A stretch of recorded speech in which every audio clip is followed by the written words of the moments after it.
Donc merci à vous pour votre intérêt. Et nous allons parler à l'occasion de cette conférence d'un mouvement qui s'appelle le mouvement Unisson, qui, comme son nom l'indique, vise à fédérer une énergie positive et collective qu'on voit se propager partout en France, voire même en Europe et qui sait dans le monde, qu'on a lancé il y a quelques mois à présent. Et on est très heureux d'avoir un soutien très important de la région Rhône-Alpes-Auvergne.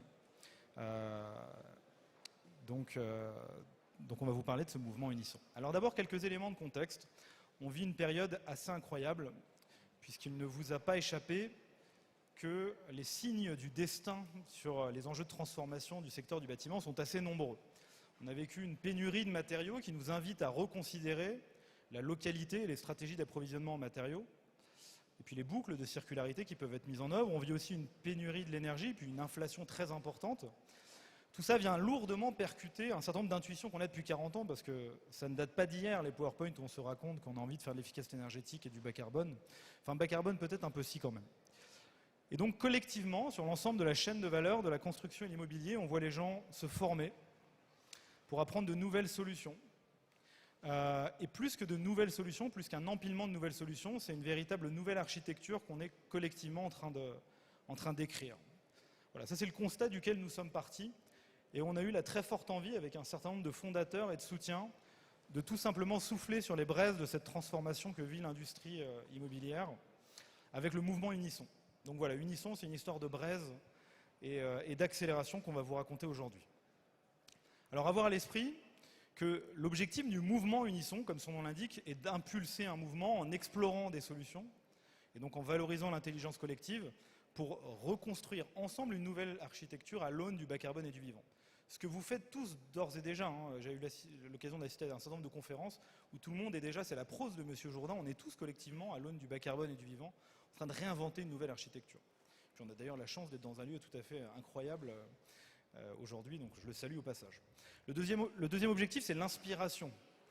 L'inspiration justement des nouvelles tendances de fond. Comment est-ce que collectivement on va réussir à avoir une désirabilité sur cette nouvelle architecture, et puis comment on se met en musique, comment on se met en œuvre.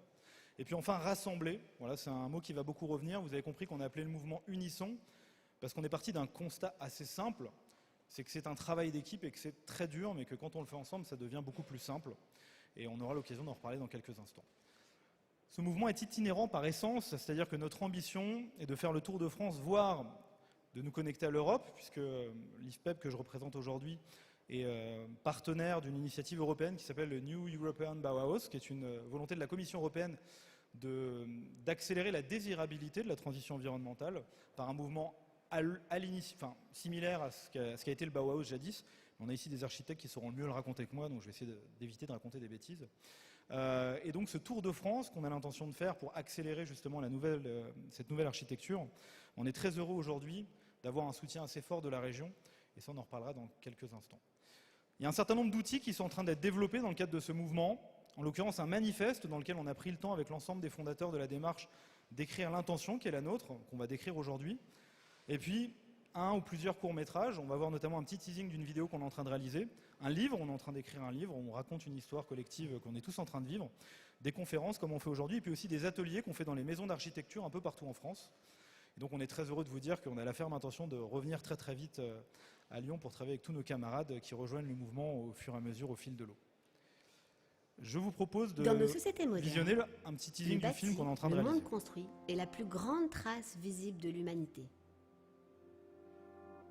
Bâtir des lieux de vie et de travail constitue ce qui a déplacé le plus de matière extraite de notre terre pour l'ériger en mur, en route, en habitat, en ville. Un deuxième prélèvement est lié à l'énergie que nous consommons, qui fait fonctionner toutes nos machines, nous éclaire, permet de nous déplacer. Et nous savons aujourd'hui que nous devons nous séparer des énergies fossiles et travailler à diminuer notre impact sur la planète. Et la ville dans tout cela? Sur les 9,9 tonnes de CO2 émises chaque année par un Français, 2/3 sont imputables aux villes, aux bâtiments, aux infrastructures et au déplacement des usagers. Et le carbone n'est pas le seul sujet.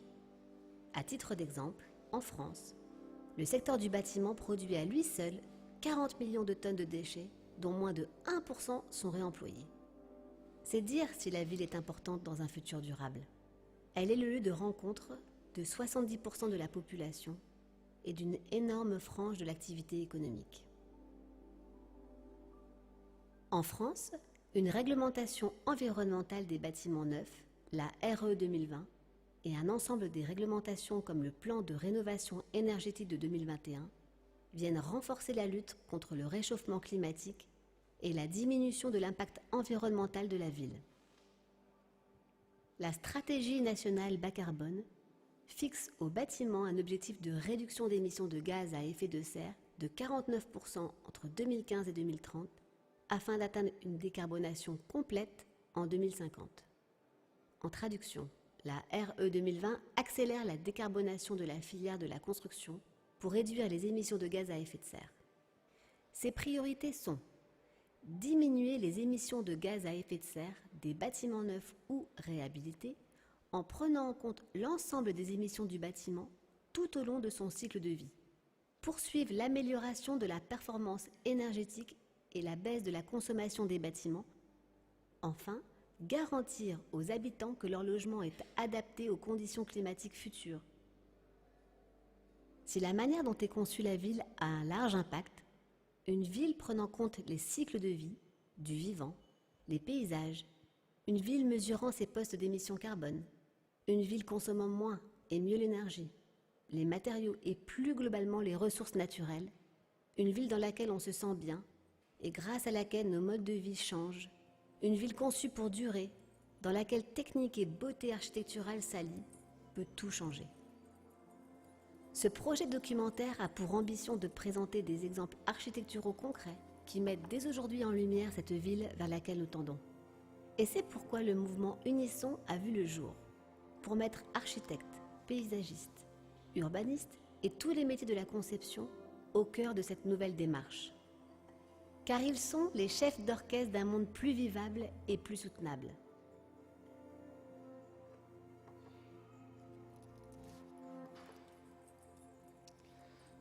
Voilà, j'en profite pour faire un clin d'œil à Maud Cobé qui a prêté sa voix à la vidéo pour ceux qui connaissent l'architecte Maud Cobé. Et oui, effectivement, il y a une petite inspiration du Petit Prince pour ceux qui ne l'ont pas identifié à la fin avec les petites planètes. Donc aujourd'hui, ce mouvement n'existerait pas si nous n'avions pas des soutiens et des mécènes. Donc je tiens à les saluer, je ne vais pas tous les citer. Mais on a la chance aujourd'hui d'avoir Nexity avec nous en la présence de Ghislaine que je présenterai dans quelques instants. Donc ça, c'est un point essentiel pour nous. Le mouvement Unisson, nous avons pu le lancer car certains mécènes ont souhaité soutenir la démarche. Donc si vous souhaitez rejoindre l'aventure, n'hésitez pas. On en rediscute tout à l'heure avec un sandwich. J'en profite aussi pour signaler que le mouvement grandit. On a de plus en plus de gens qui viennent nous prêter main forte, des camarades qui voient dans le mouvement Unisson une façon efficace d'accélérer la désirabilité de cette transformation qu'on est tous en train de vivre. Donc à nouveau, je leur fais un clin d'œil, mais j'aurais du mal à tous les citer. J'en profite évidemment pour saluer nos amis d'Energy Meeting qui nous permettent d'être avec vous aujourd'hui.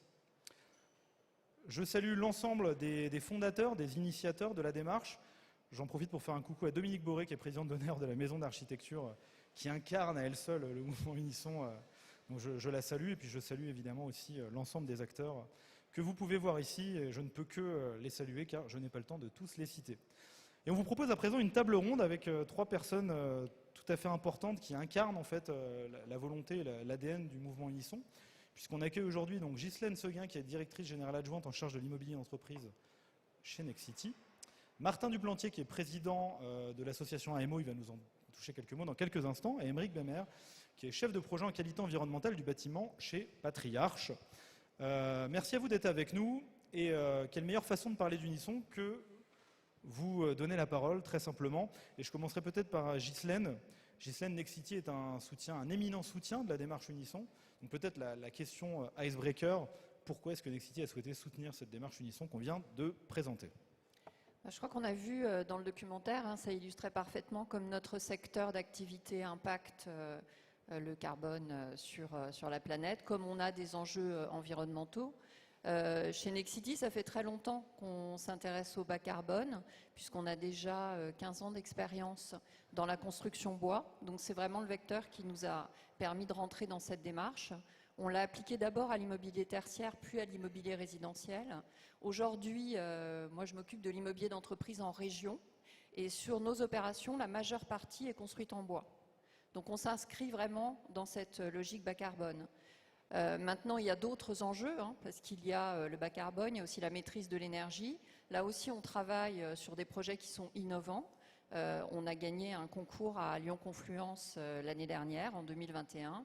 Et dans ces 31 000 m² qu'on réalise, nos immeubles d'enseignement tertiaire vont être en bois, mais nos collègues du logement réalisent un bâtiment qui est un bâtiment essentiel, d'après un développement du groupe du bureau d'études Eberlé, qui est un bâtiment dont l'inertie est très importante et dans lequel il n'y a pas de moyens de chauffage.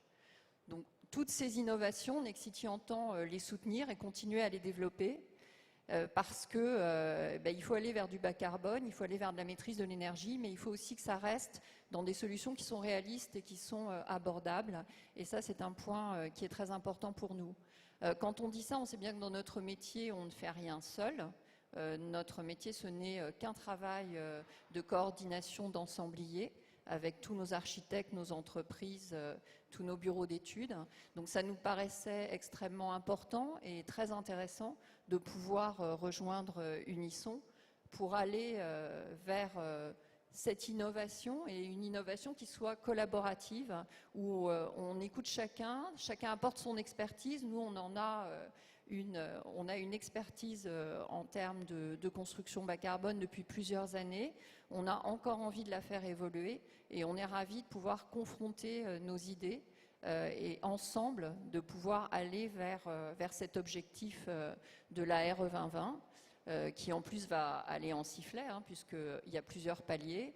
Et dès à présent, Nexity s'est fixé l'objectif d'être toujours 10% en dessous de l'objectif de la RE 2020. Donc on a tout à fait intérêt à être particulièrement associé à toutes les compétences et les savoir-faire possibles pour y parvenir. Merci beaucoup Ghislaine. Donc, on parle en fait de bas carbone, de vivant et aussi de soutenabilité économique, c'est important de le rappeler. L'idée, c'est pas juste d'empiler des solutions avec après derrière des enjeux d'opérationnalité, c'est ça tout l'enjeu d'Unisson. Émeric, tu es un fervent soutien au mouvement Unisson, tu as signé le manifeste, si j'ai vérifié avant de venir. En quelques mots, qu'est-ce qui t'a donné envie et qu'est-ce qui a donné envie à Patriarche de rejoindre l'aventure Unisson ? Alors, c'est déjà un positionnement. Donc, ici, on est tous des acteurs du bâtiment, donc des acteurs de la transition environnementale écologique. Donc, moi, j'agis en tant à mon échelle, une échelle plutôt de technicien.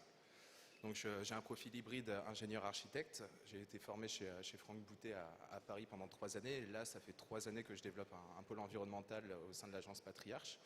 Donc, l'agence Patriarche, c'est une agence pluridisciplinaire d'ingénieurs, architectes avec différents métiers. Et du coup, on agit avec une vision assez anglo-saxonne. L'idée, c'est de collaborer dès la genèse du projet avec cette dimension de convergence des compétences. Nous, avec le positionnement de qualité environnementale du bâtiment, on est là pour cristalliser justement l'approche de l'ingénierie très technique et la faire communiquer et comprendre aux architectes. Donc, quand on parle de bas carbone, ça passe évidemment par notre métier. Donc, je vais te demander, s'il te plaît, de partager du coup la présentation. Elle n'y est pas ? Ok. Je suis désolé. Pas de souci. Bon, je vous avais présenté une présentation pour vous faire comprendre un petit peu le positionnement du carbone. Donc, depuis en fait l'intégration de la RE 2020, le carbone devient donc une injonction.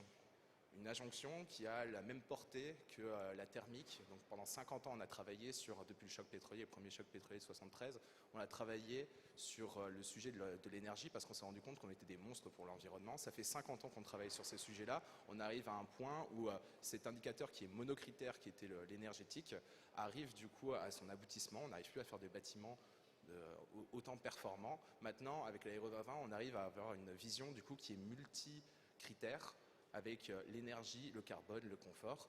Et en fait, l'idée, c'est de comprendre les choses. Vu que je n'ai pas de schéma, je vais vous le faire à la mano.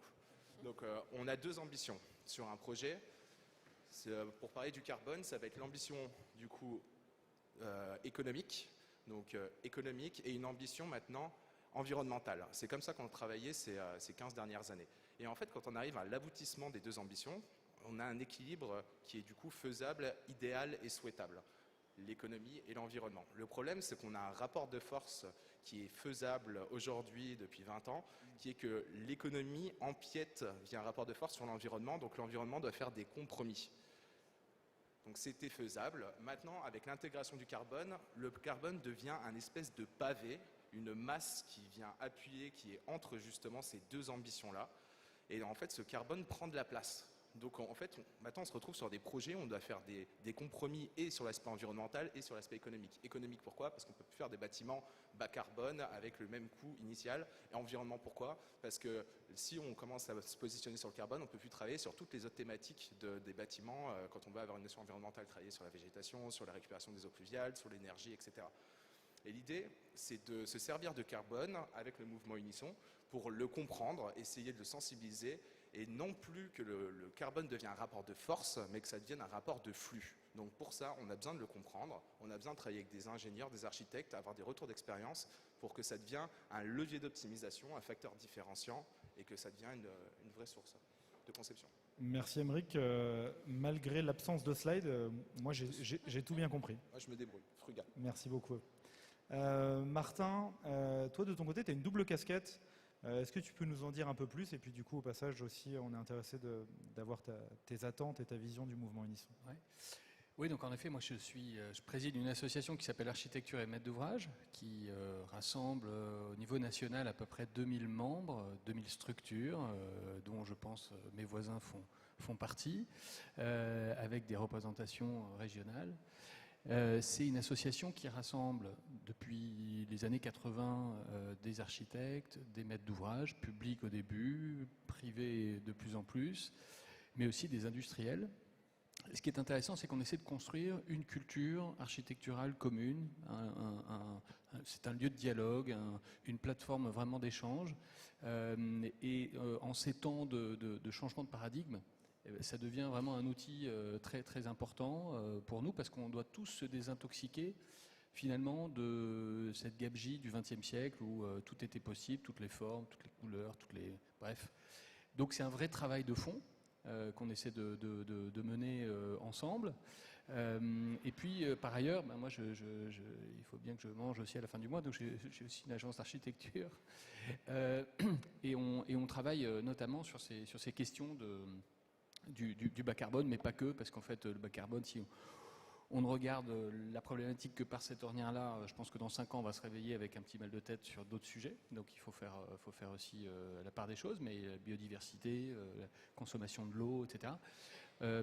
Et nous, en fait, ce que Aymeric disait sur des vecteurs opposés entre l'économie et l'environnement, on essaie de changer en fait la manière et le process de notre conception, du design. Le design, c'est un process, et ce process-là, il peut être changé à partir du moment où les invariants de départ, les hypothèses de départ sont les bonnes, ou sont au contraire déconnectés des ressources locales, sont déconnectés des acteurs locaux, etc. Donc on accompagne beaucoup les industriels, du biosourcé, les industriels du géosourcé, sur les processus qui sont longs, on le sait, qui sont trop complexes en France parce qu'ils sont doubles. On a le niveau européen et en plus on a le niveau français. Bon, donc ça c'est D'abord le niveau français. Ouais, d'abord le niveau français et après accessoirement le niveau européen. Donc on a vraiment la double dose et de la même manière que les Fernand Pouillon ou les grands architectes de l'époque du Bauhaus travaillaient main dans la main avec les industriels, je pense que c'est vraiment le moment de le faire, parce que c'est comme ça qu'on arrive à avoir des coûts de construction qui sont maîtrisés et aussi des produits qui sont adaptés à ce nouvel imaginaire, à cette nouvelle architecture que l'on souhaite. Merci beaucoup Martin. Donc on revient en fait sur cet enjeu d'opérationnaliser les bonnes intentions et c'est ça tout l'objectif du collectif. Il nous reste encore un tout petit peu de temps, mais je vais vous poser à tous les trois en fait un peu la même question. D'après vous, quels sont les défis qui se posent à nous? On est en train d'essayer d'inventer une nouvelle architecture du bas carbone et du vivant. Concrètement, ça veut dire quoi? Comment ça va nous impacter? Quels sont les défis? Je crois, Ghislaine, que chez Nexity, vous avez d'ores et déjà retroussé les manches et vous avez des concepts même de bâtiments qui relèvent ce challenge. Peut-être vous pouvez nous en dire un peu plus? Alors nous, on s'est posé la question parce que on essaie de toujours faire du logement abordable et c'est vraiment un credo de notre directrice générale, Véronique Bédac, qui le dit souvent. Hein, on veut être bas carbone, on veut être tout à fait environnementalement parlant performant, mais on veut aussi que ça reste abordable. Donc c'est le cas pour le logement, c'est aussi le cas pour nous en immobilier d'entreprise, puisque nous on fait du bureau, de l'activité, des hôtels.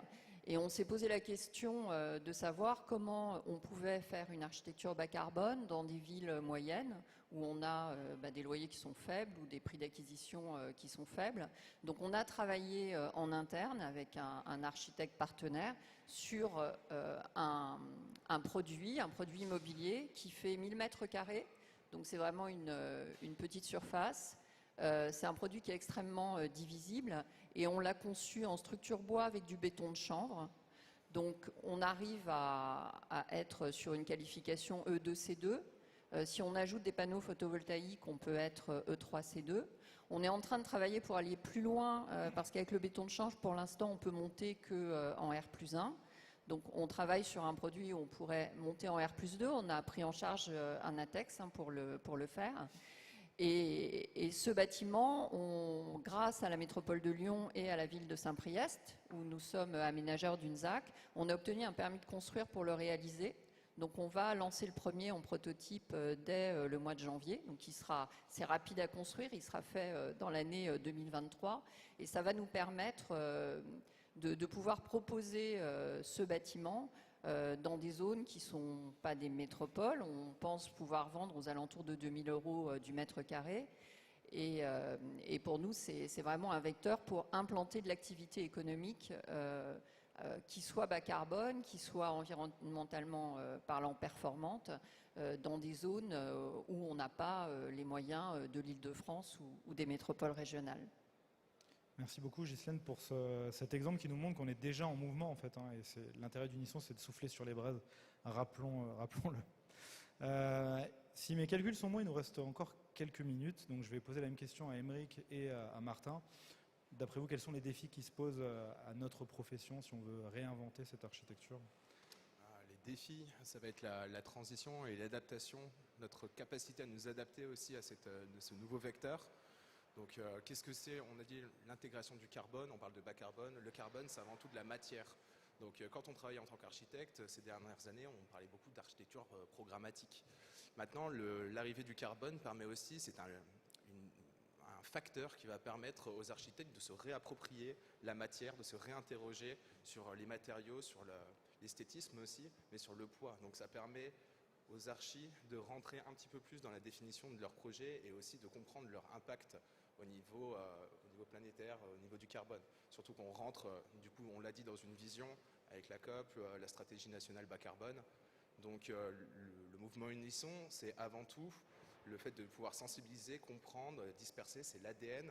Et donc, pour moi, le rôle est tenu. Yes, on se reconnecte au flux.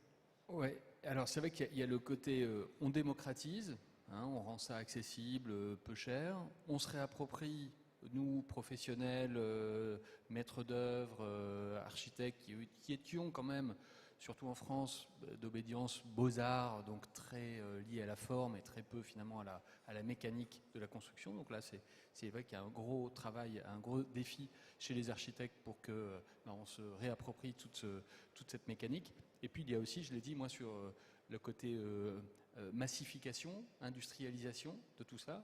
Donc je crois qu'il y a le couple biosourcé préfabrication qui, à mon avis, est un levier supplémentaire qu'on n'a peut-être pas assez parce que les bétonneux en France ont été très très puissants. Mais aujourd'hui, je pense que la préfabrication peut être un vrai levier pour ce retour du biosourcé. Ce retour parce qu'en fait, on a eu quand même qu'une parenthèse de 100-150 ans d'hypercarbonation de nos bâtiments. Ouais, et mais donc, dans 100 ans, les gens diront « Oh, ça c'est un bâtiment carboné ». Voilà, c'est ça, plein de carbone.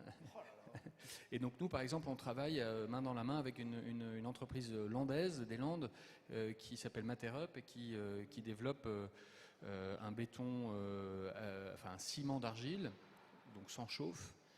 Et on les accompagne sur tous les ATEX qui développent. On les accompagne aussi sur les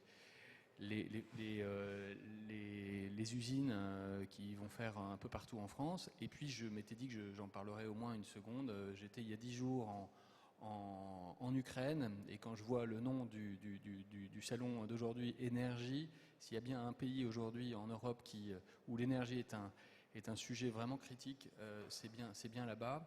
Et donc notre défi, je dirais collectif, dans peut-être le plan Marshall, ou il s'appellera sûrement différemment, qui va être lancé sur la reconstruction de ce pays-là, c'est de trouver les ressources sur place pour construire une ville ukrainienne qui soit vraiment pilote sur cette question énergétique et sur cette question carbone.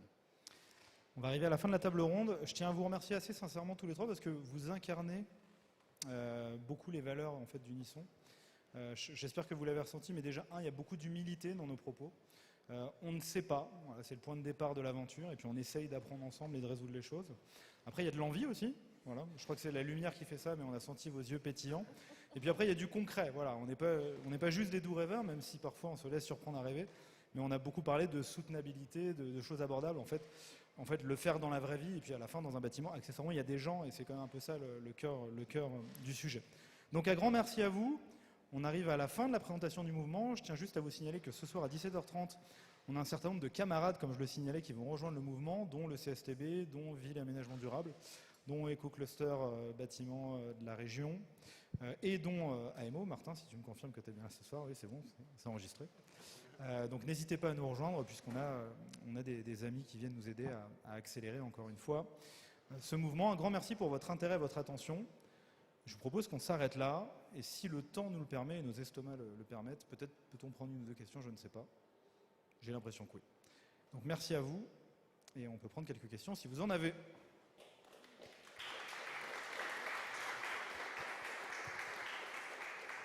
Une première question de la jeune femme avec un pull bleu. Attends, je crois qu'il faut prendre un micro parce que ça permettra à tout le monde.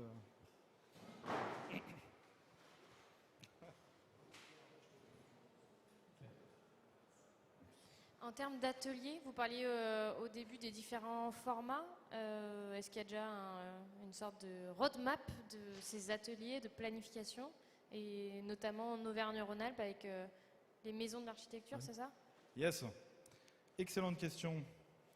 La réponse est oui, on a une roadmap qu'on co-construit avec l'ensemble des partenaires du mouvement, que vous voyez ici. Et on a demain, en fait, la première étape, puisque demain, on a un atelier de design thinking qu'on va animer à la Maison d'Architecture d'Île-de-France. Et on a la ferme intention de revenir en force avec nos amis lyonnais pour faire une milestone tout à fait importante qu'on fera à Lyon. D'ici fin d'année, ce sera peut-être un peu compliqué, mais peut-être l'année prochaine. Donc ça fera clairement partie de l'itinérance qu'on a prévue. On a commencé à discuter avec nos copains européens qui se posent un peu les mêmes questions. Et donc, qui sait, peut-être aurons-nous des synergies tout à fait intéressantes à adresser, puisqu'il semblerait que la France n'est pas trop mauvaise sur les sujets. Donc, affaire à suivre. Est-ce qu'il y a d'autres questions? Est-ce qu'il reste des petits fours? Je crois que oui. Pas d'autres questions? Écoutez, à ce moment-là, je crois qu'on peut à nouveau saluer et remercier chaleureusement nos témoins. Et n'hésitez pas à venir ce soir à 17h30 pour les plus courageux d'entre vous qui, après avoir jeûné le midi, ont aussi envie de louper l'apéritif pour la signature de la charte à 17h30. Merci à vous.